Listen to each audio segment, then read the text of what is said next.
Good morning students. आज अपन BSc part 3 का second topic शुरू कर रहे हैं।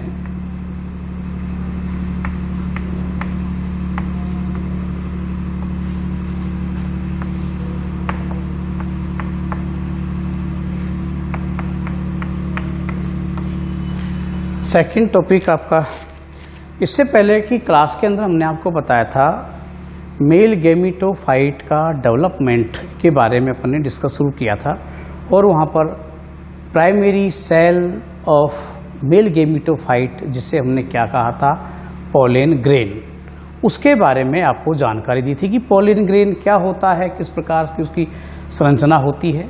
आज हम डेवलपमेंट ऑफ मेल गैमेटोफाइट को विस्तार से पढ़ते हैं। तो आज का टॉपिक हो गया अपना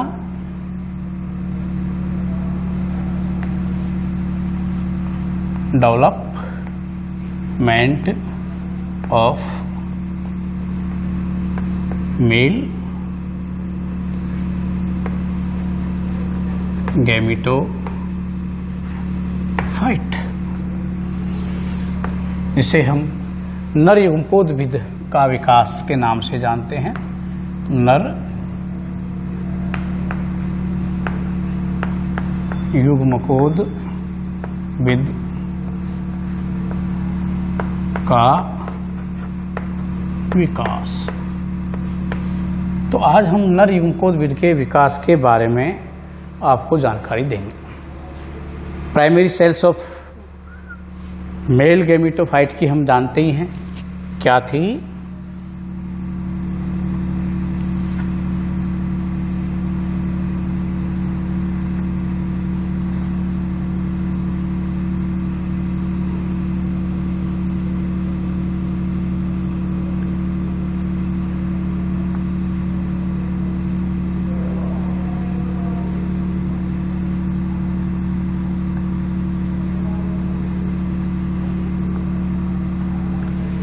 ये है आपका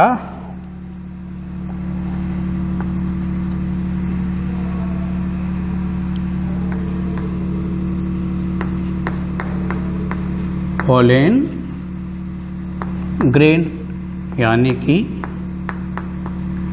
परागकण। इसे हम primary cell of male gametophyte के नाम से जानते हैं। Primary cell of male gametophyte.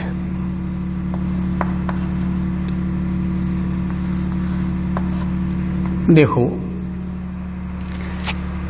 ये जो सेल है आपकी परागकण, जिसकी संरचना के बारे में पूरा पढ़ चुके, हमने बताया था इसकी जो बाह्य परत होती है इसको हम कहते हैं एक्साइन, और अंदर वाली कहलाती है इंटाइन, और बीच में जो है ये कहलाता है आपका न्यूक्लियस, और इसके अंदर क्या भरा हुआ है, साइटोप्लाज्म। कोशिका द्रव्य है, केंद्रक हो गया। अंदर की परत को हमने क्या कह दिया, आंतरिक परत, कि इसको इंटाइन कहते हैं, बाह्य को एक्साइन कहते हैं। एक्साइन थोड़ी खुरदरी में होती है, और यहाँ पर कुछ क्या होते हैं, कुछ छिद्रनुमा संरचनाएं बनी होती है, जिन्हें जर्मिनेशन पोर के नाम से जानते हैं।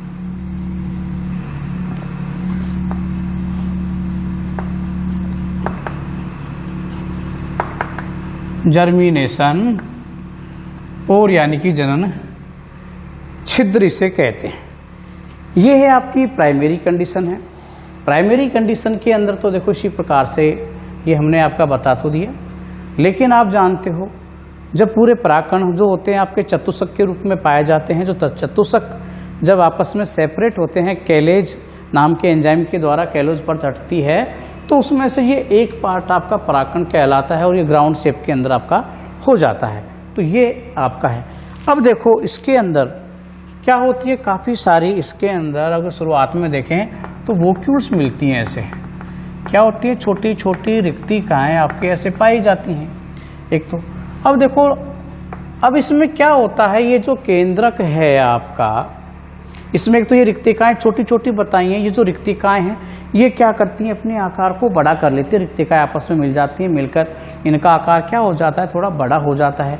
तो आकार जब बड़ा हो जाएगा तो क्या हो जाएगा, ये जो केंद्रक है आपका, ये जो मध्य में न रहकर, इस कंडीशन में हम क्या देख रहे हैं कि यह केंद्रक आपका बिल्कुल मिड वाले पार्ट के अंदर है। तो ये मध्य से प्रतिस्थापित होकर कहाँ आ जाएगा, परिधि की ओर आ जाता है। एक साइड में परिधि की ओर क्या होगा, ये विस्थापित आपका हो जाएगा। कैसे हुआ देखिए,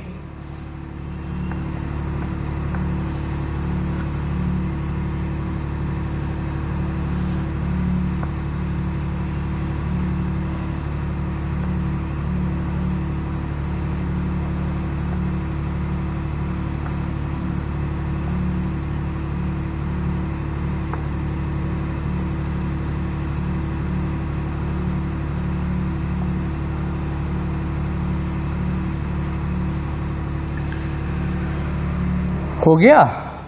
अब यहाँ बीच के अंदर तो बन गई आपकी, जैसे ये भाई एक रिक्तिका जैसी संरचना क्या होती है, ये बन गई। रिक्तिका जैसी संरचना तो बनी गई, इसकी वजह से जो केंद्रक था आपका वो कहाँ आ गया, वो आ गया आपका यहाँ पर। और इसके अंदर क्या भरा हुआ है, ये कोशिका द्रव्य भरा हुआ है। तो ये कंडीशन आ जाती है। अब देखो मैं आपको यहाँ तक बढ़ाने मतलब कुछ बातें हैं जो इसके बारे में बहुत महत्वपूर्ण है, जो बताता हूँ। पहले नर युग्मकोद्भिद का जो विकास होता है वो होता कहाँ है, इसके विकास की क्रिया को हम दो चरणों में क्या करते हैं, पढ़ते हैं। एक तो विकास के अंदर क्या पढ़ते हैं अपन कि जो परागण की क्रिया होती है पॉलिनेशन की, उससे पहले ही क्या होता है, ये प्रारंभ हो जाता है। और उससे पहले प्रारंभ होगा तो स्वाभाविक है कहाँ होगा, लघु बीजाणुधानी या परागकोश के अंदर ही इसका विकास क्या हो जाता है, शुरू हो जाता है ना। तो मैं इसको दो पार्टों के अंदर क्या करता हूँ, डिवाइड कर देता हूँ। तो मैं चलो यहाँ पर इसको एक इस प्रकार से आपका दो भागों में इसको मैं बांट के बताता हूँ आपको। एक तो मैंने क्या बनाया, बताया आपको परागकण से पूर्व, परागण से पूर्व, ये तो है आपकी पहली कंडीशन। दो भागों में होता है, ये पहला पार्ट बता रहा हूं मैं। परागकण से पूर्व, परागकण से पूर्व होगा तो कहाँ होगा भाई, ये परागकोश के अंदर होगा। कहाँ हुआ, परागकोश, या हम इसको क्या कह सकते हैं, अब लघु बीजाणुधानी के अंदर हो गया, लघु बीजाणु धानी में हो गया। अब ये हो कहाँ रहा है, परागकोश के अंदर ही हो रहा है। वहीं पर जब विकास होता है, इस प्रकार का विकास जो क्या होता है परागकोश के अंतर्गति होता है, तो उसे हम क्या इन सीटू डेवलपमेंट भी कहते हैं। तो ये परिवर्तन कैसा कहलाएगा, इन सीटू डेवलपमेंट कहलाता है। तो इसे हम क्या कहेंगे, इन सीटू डेवलपमेंट कहते हैं। हो गया ना। तो ये इन सीटू डेवलपमेंट आपका कहलाता है। तो एक तो ये होगा, तो पहले हम इसी को पढ़ेंगे। एक क्या होता है इसके बाद में, तो क्या होगा, परागण के पश्चात का डेवलपमेंट हो जाएगा। ये तो परागण से पूर्व का डेवलपमेंट है, एक उसके बाद में। अब इसमें क्या है, जो 60% आपकी एंजियोस्पर्म की प्रजातियां हैं, उनके अंदर द्विकोशिकीय अवस्था में, 2 सेल्स स्टेज के अंदर ही क्या होता है, पॉलिनेशन, परागकण, जगह थोड़ी कम है, पॉलिनेशन की क्रिया क्या होती है, संपन्न होती है। तो यहां हम वो द्विकोशिकीय अवस्था तक को लेंगे, जो नॉर्मली कितनी है, 60% तक की होती है। 40% में होती है 3 सेल स्टेज, जो हम बताएंगे वो कौन सी होती है। तो ये डेवलपमेंट भी पढ़ रहे थे, इसी डेवलपमेंट का पार्ट है आपका। पहली अवस्था ये थी, दूसरी अवस्था में जो ये रिक्तिकाएं थी आपकी, ये रिक्तिकाएं आपस में मिलकर एक बड़ी रिक्तिका का निर्माण करेंगी। बड़ी रिक्तिका का निर्माण हो जाएगा तो केंद्रक विस्थापित होकर क्या होगा, परिधि की ओर आपका चला जाएगा, इंटेन के पास में ही आपका चला जाता है। यहाँ जाने के बाद में क्या होगा भाई, आपका इस विभाजन के अंदर अगर देखते हैं तो दो क्या होते हैं, समसूत्री विभाजन होते हैं। पूरे मेल गैमेटोफाइट के डेवलपमेंट में कितने होंगे, 2 समसूत्री विभाजन होते हैं। क्योंकि ये सेल तो जानते हो आप कैसी है, हैप्लॉइड होती है। ये तो कैसा है आपका, अगुणित है आपका, और सूत्रित हो ही नहीं सकता। तो कैसा हुआ, समसूत्री विभाजन ही इसके अंतर्गत होता है, जो कि 2 दफा होता है।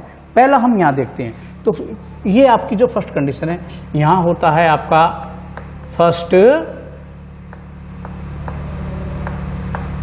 समसूत्री विभाजन। पहला जो समसूत्री विभाजन होता है वो क्या होता है आपका, असमान प्रकार का होता है। कैसा होगा, असमान प्रकार का। असमान प्रकार से मतलब क्या होता है, जो केंद्रक है वो समान 2 भागों में न बंटकर 2 असमान केंद्रकों का क्या करता है, निर्माण करता है। 2 असमान केंद्रक कैसे होते हैं, देखिए।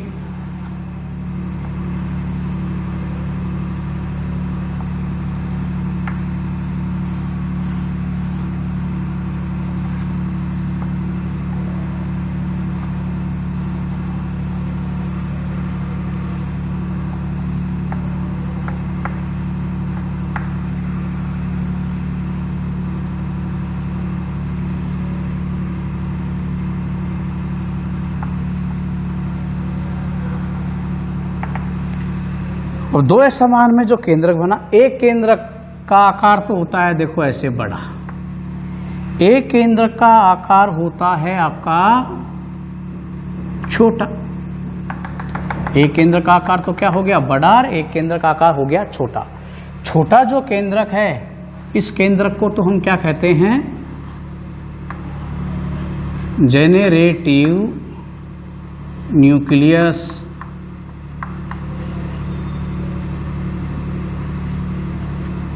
यानी कि जनन केंद्रक। और इसी प्रकार से जो ये बड़ा केंद्रक है आपका, इसको कहते हैं अपन वेजिटेटिव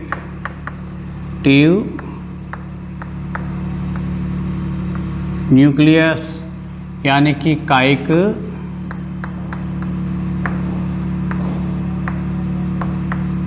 केंद्रक। इसका दूसरा नाम भी है आपका, अपन इसको नाल केंद्रक भी कह सकते हैं, ट्यूब न्यूक्लियस भी कहा जाता है, जो अपन बाद में और डिस्कस कर लेंगे। तो ये 2 केंद्रक आपके बन गए, एक छोटा हो गया और एक बड़ा हो गया। बड़ा कौन सा है, वेजिटेटिव, छोटा कौन सा है, जनरेटिव होता है। अब आगे चलकर ये तो किसका विभाजन देखा हमने भाई, यहाँ केंद्रक का। आगे असमान रूप से किसका होता है, कोशिका द्रव्य का विभाजन हो रहा है। तो यहां भी क्या होगा, कोशिका द्रव्य का विभाजन यानी कि साइटोकाइनेसिस, साइटोकाइनेसिस है ना, वो भी कैसी होती है, असमान होती है, या असमान कह दो, बोथ आर असमान। अब यहां क्या होगा, 2 कोशिकाएं बन जाएंगी। अब 2 कोशिकाएं कैसे बनेंगी, देखिए।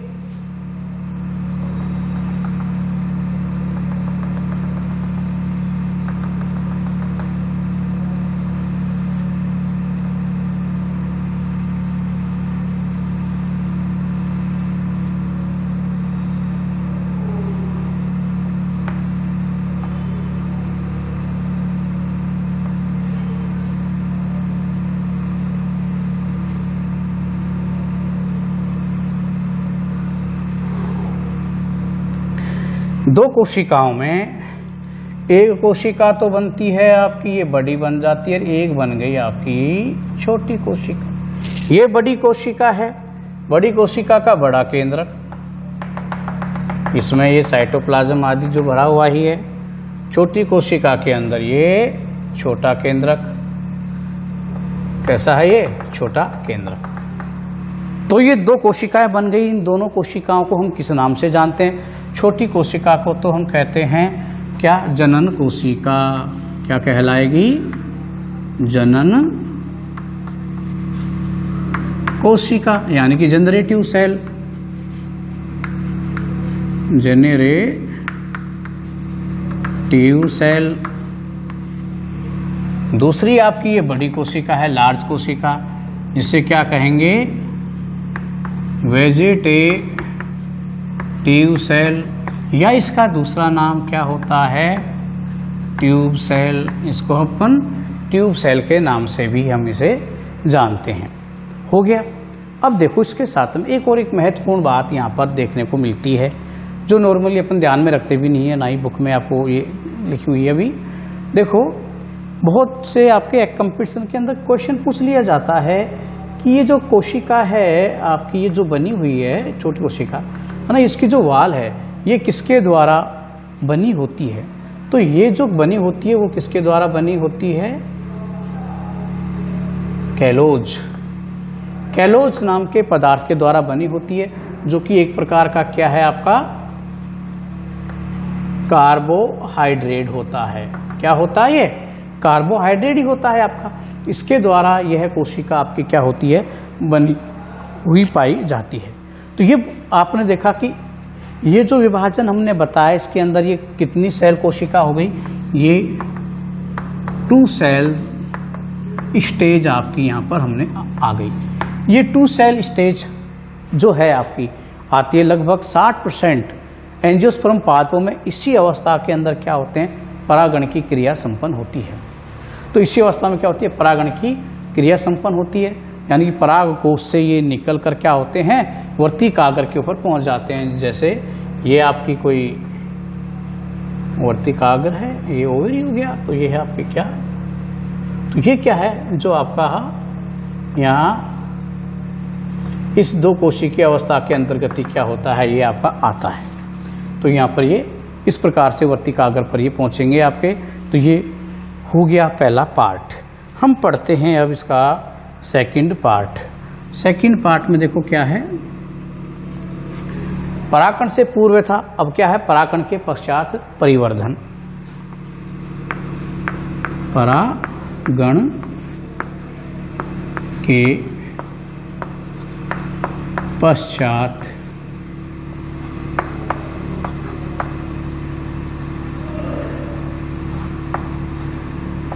परिवर्धन, परिवर्धन यानी कि post pollination development, post pollination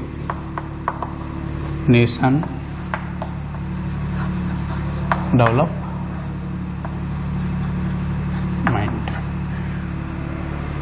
परागण के पश्चात डेवलपमेंट में क्या होता है, देखिए जब परागण हो गया तो परागण होने पर आपके पास कौन सी अवस्था है, वो सेकंड अवस्था। हम तो सेकंड अवस्था को क्या करते हैं, यहां पर बनाते हैं पहले।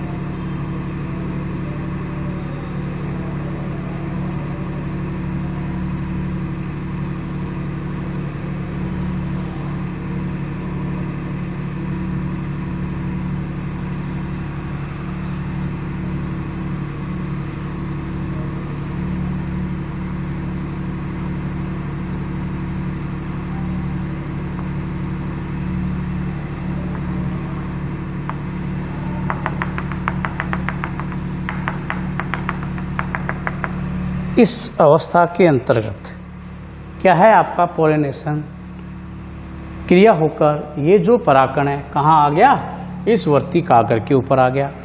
वर्ती कागर पर जब यह आ जाता है तो यहाँ आने के बाद में ये वर्ती कागर से क्या ग्रहण करता है, आपका जल, मैलिक एसिड व अन्य प्रकार के फूड सभी शेंटों को क्या करेगा, ये एब्जॉर्ब करेगा।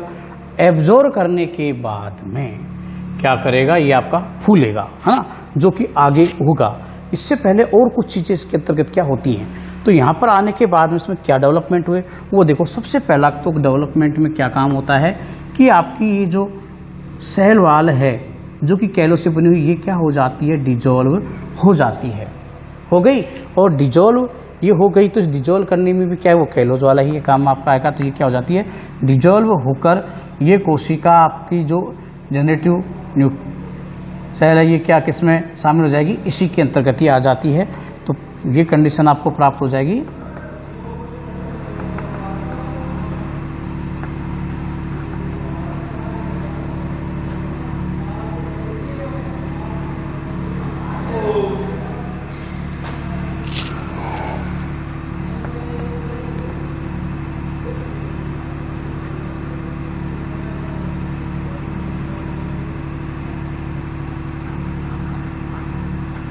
देखो होगा क्या, ये जो केंद्रक है आपका इस प्रकार से एक छोटी सी जगह इस पर यहाँ पर अटैच रहेगा और एक तरकू रूप में क्या होता है, ये आपका इस प्रकार से लंबा हो जाता है।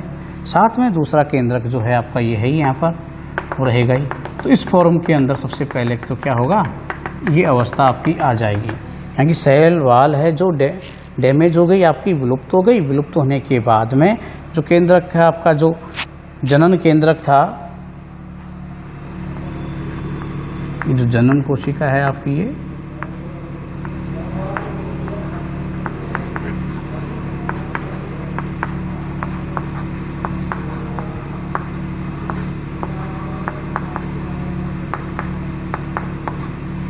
तो ये इस फॉर्म आ जाती है तरकू रूप में। बाद में क्या होगा, इसका ये यहाँ से बिल्कुल क्या हो जाती है, सेपरेट हो जाएगी। इससे सेपरेट होकर तरकू रूप में इसी के अंदर क्या ये मिक्स अप हो जाती है, इसमें ये मिल जाती है। कैसे देखिए,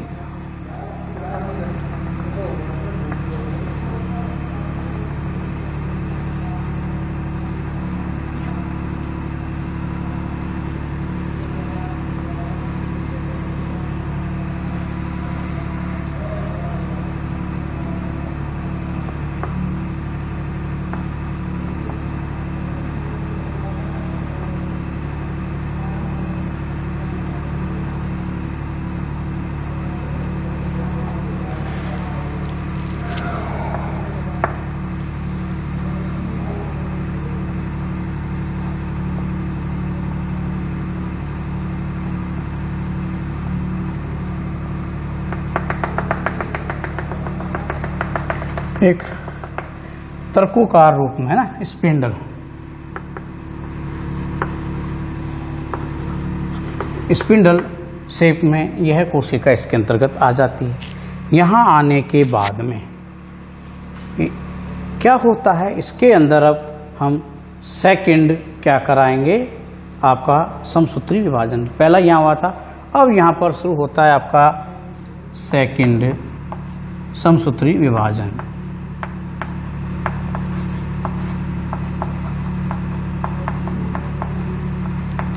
सेकंड समसूत्री विभाजन यहाँ आपका शुरू होता है। सेकंड जब समसूत्री विभाजन होगा तो किसमें होगा, केवल जनन कोशिका के अंदर होता है। जनन कोशिका का जो यहाँ पर है केंद्र, ये आपका विभाजित होगा। विभाजित होने के बाद में ये दो खंडों में क्या होता है, आपका टूटता है। किस प्रकार से होता है, देखो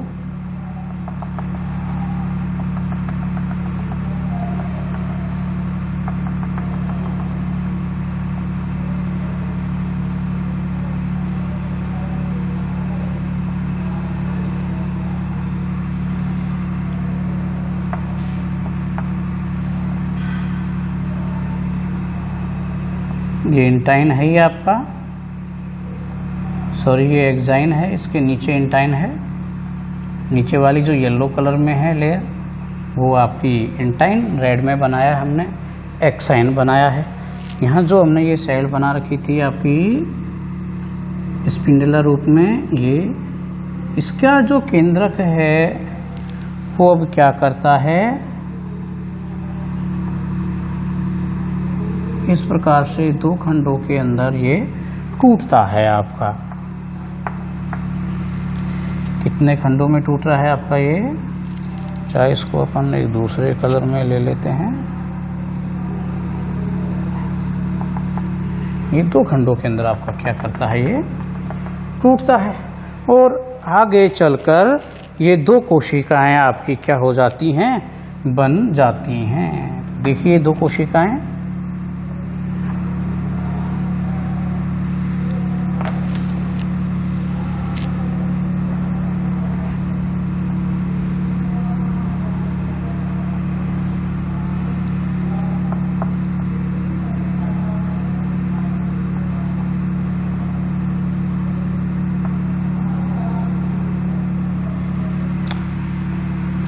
दो कोशिकाएं जो बनती हैं अपनी,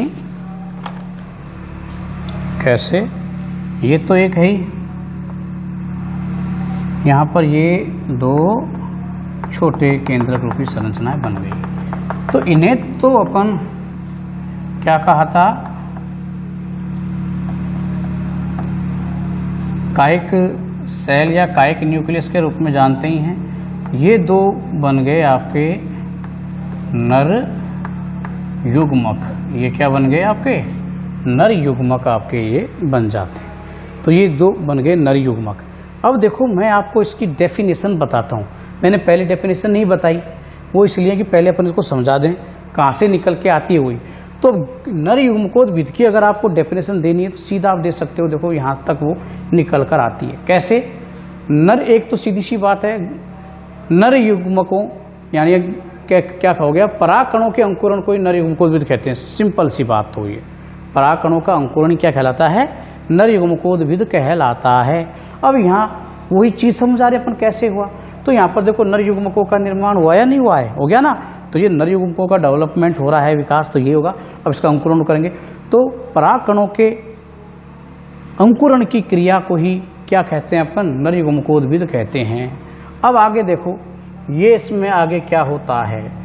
अब देखो ये जो क्या कहलाए आपके जनन छिद्र कहलाते हैं। जनन छिद्र वाले पार्ट पे यहाँ पर प्रोटीन और एंजाइमों की मात्रा क्या होती है, बहुत ज़्यादा पाए जाते हैं। इस क्षेत्र में प्रोटीन्स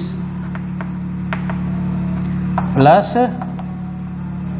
एंजाइम्स सबसे अधिक मात्रा में क्या होते हैं, इस क्षेत्र के ऊपर यहाँ पाए जाते हैं। अब ये जो आपकी क्या है जनन छिद्र हैं, इन जनन छिद्रों से क्या होता है, इंटाइन जो है ये बाहर निकलकर एक छोटी सी नलिका का निर्माण करती है। कैसे करती है देखो,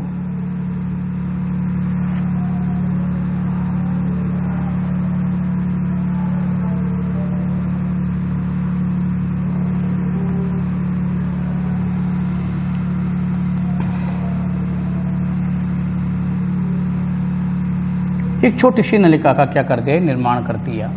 इस नलिका को हम क्या कहते हैं, जनन नलिका। क्या कहलाती है, जनन नलिका। क्या कहलाएगी ये, जनन नलिका कहलाती है।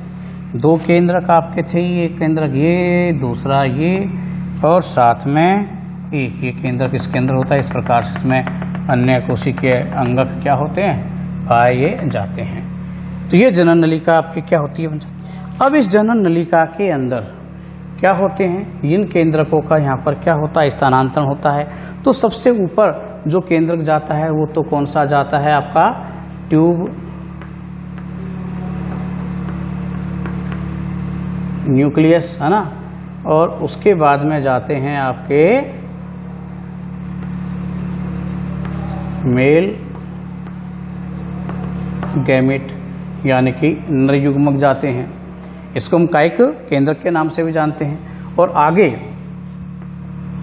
चलकर यह किस प्रकार की संरचना में कन्वर्ट हो जाती है, ये जनन नलिका बड़ी होकर पराग नलिका का क्या कर लेती है, निर्माण कर लेती है, जो हम बनाते हैं अभी।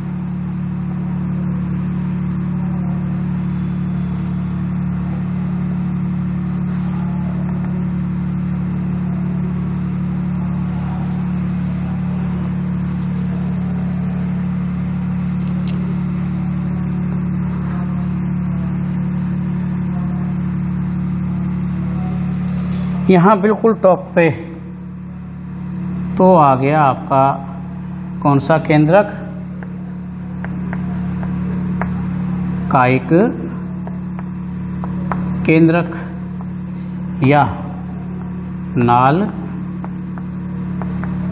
केंद्रक, जिसको अपन ने ट्यूब सेल के नाम से जाना, और इसके पीछे पीछे दो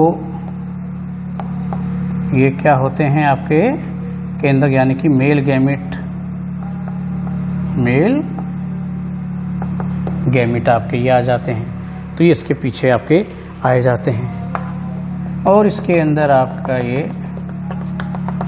पराग नलिका जो बनती है, इस पूरी संरचना को हम क्या कहते हैं अब, पराग नली। पराग नलिका के बारे में सर्वप्रथम बताने वाले वैज्ञानिक थे अमीकी। किसने बताया था?